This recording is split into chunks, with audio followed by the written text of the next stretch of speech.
Dal 2021 al 2024 potrebbero essere confermati per altri 3 anni il Super Eco Bonus e il Super Sisma Bonus, le due misure contenute nel decreto rilancio che consentono la ristrutturazione di un immobile a costo zero se l'operazione consente miglioramenti nell'efficienza energetica o nella sicurezza antisismica. Un'ipotesi portata avanti dal Ministero dello Sviluppo Economico e che potrebbe diventare realtà grazie al Recovery Fund, che per il piano avrebbe stanziato 30 miliardi di euro.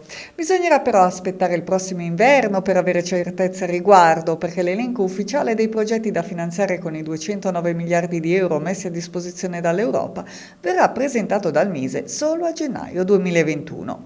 Per ora l'unica certezza è che il ministro Stefano Patuanelli ha inviato al Ministero per gli Affari Europei, tra le altre misure, anche l'estensione dei due bonus. Motivazione contenuta nel documento: con più tempo a disposizione si darebbe più stabilità e efficacia anche alla misura già vigente e si incoraggerebbero nuovi investimenti da parte degli operatori di mercato. Il Super Ecobonus è un'opportunità che nei prossimi mesi verrà sicuramente colta da molti italiani, grazie al vantaggio di poter ristrutturare casa con i costi anche interamente coperti dallo Stato. La misura è inoltre impiegabile anche per seconde case e villette.